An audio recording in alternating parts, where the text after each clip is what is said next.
أحزان قلبي لا تزول حتى أبشر بالقبول.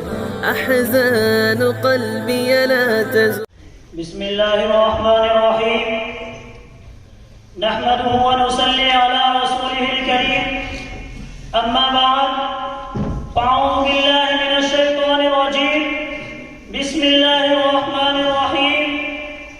إن الله لا يغير ما بقوم حتى يغيروا ما بأنفسهم، وإذا أراد الله بقوم سوءا فلا مرد له وما لهم من دونه من وال. صدق اللہ العظیم. قابل قدر شخصیات، علماء کرام، اسٹیج پر تشریف فرما علماء اعظام اور حکم صاحبان، تاریخ شاہد ہے کہ جس دور میں مسلمانوں نے قرآن و سنت کو اپنے سینے سے لگایا تو کامیابی نے ان کے قدم چومے اور ہر طرح کی عزت و سربلندی سے برآمد ہوتے رہے. میرے دوستو، میں نے خطبے کے اندر ایک آیت کریمہ تلاوت کی ہے جس کے اندر اللہ تبارک و تعالیٰ نے ارشاد فرمایا کہ اللہ تعالیٰ کسی قوم کو اپنی مہربانی سے محروم نہیں فرماتے جب تک کہ وہ قوم اپنی روش اللہ کے ساتھ نہ بدل لے، اور جب کوئی قوم خود اپنی روش اختیار کر لیتی ہے تو اس کی طرف اللہ تبارک و تعالیٰ سے اس کی طرف عذاب آتے ہیں، مصیبتیں آتی ہیں، پریشانیاں آتی ہیں، پھر وہ کسی کے ٹالے نہیں ٹلتی. میرے دوستو، جب مسلمانوں میں عیش و عشرت اور خواہشات نفسانی کی پیروی کا سلسلہ شروع ہوا اور اللہ تعالیٰ کے احکامات اور نبی صلی اللہ علیہ وسلم کی سنتوں کا لحاظ نہ رہا، حلال و حرام کی تمیز نہ رہی، آئے دن دیکھتے ہیں اور سنتے ہیں نشہ عام ہو رہا ہے، زنا عام ہو رہا ہے. اگر آپ کسی عالم دین سے جا کر پوچھیں گے کہ ظالم حکمراں کب مسلط ہوتے ہیں تو عالم دین حدیث میں تلاش کرے گا اور حدیث میں تلاش کر کے یہی جواب دے گا کہ جب نشہ عام ہو جائے، زنا عام ہو جائے، ظلم عام ہو جائے، عیاشی عام ہو جائے تو پھر سب سے پہلے اللہ تبارک و تعالیٰ کی طرف سے وہ عذاب اترتا ہے کہ اللہ اس قوم پر ظالم حکمراں مسلط کر دیتے ہیں جو اس پر رات اور دن ظلم کرتے رہتے ہیں. ہم یہ کہتے ہیں کہ مودی یہ کر رہا ہے، یوگی یہ کر رہا ہے، یاد رکھو ان کے ہاتھ اور پاؤں بھی، ان کا دل اور دماغ بھی اللہ ہی کے قبضے میں ہے، اور وہ اللہ وہی ہے جو ابراہیم علیہ السلام کے زمانے میں تھا، جو کل تھا، جو آج ہے، جو ہمیشہ سے ہے اور ہمیشہ رہے گا. وہ نہیں بدلتا. ہم نے اس کی زمین کو جوئے سے، سٹے سے، زنا سے، چوری سے، بے ایمانی سے، فساد سے بھر دیا ہے.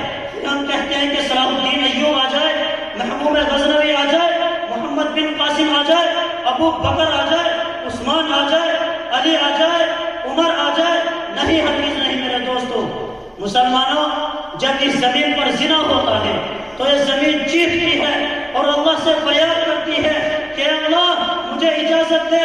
جب اس زمین پر زنا ہوتا ہے، ناچنا گانا ہوتا ہے، گھنٹیوں کا ننگا ناچنا ہوتا ہے تو یہ زمین اللہ سے فریاد کرتی ہے اور کہتی ہے کہ اللہ مجھے اجازت دے، میں یہ نہیں سہ سکتی، میرا سینہ جل گیا، میرا کلیجہ چاک ہو گیا، میرے مولا مجھے اجازت دے میں پھٹ جاؤں اور ان کو نگل جاؤں.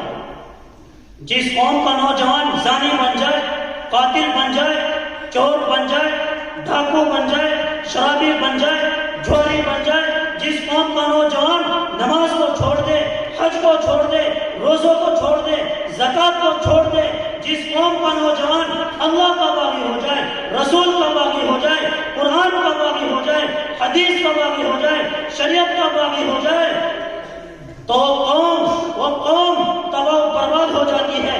زمانہ اس کو بھلا دیتا ہے، تاریخ اس کو مٹا دیتی ہے.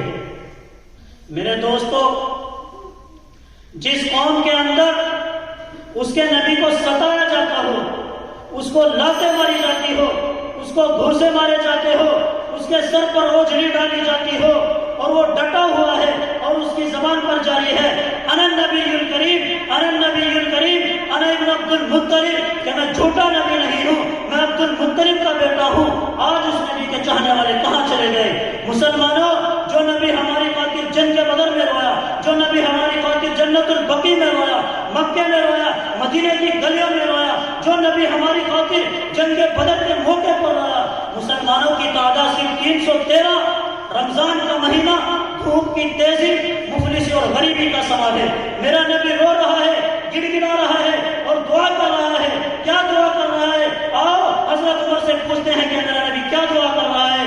حضرت عمر میرے نبی کی دعا کو نقل کرتے ہیں اور کہتے ہیں کہ اللہ، اگر آج یہ مسلمانوں کی جماعت ہلاک ہو گئی تو کل اس زمین پر کوئی تیرا نام لیوا باقی نہ رہے گا۔ ہمارے نبی روتے جاتے ہیں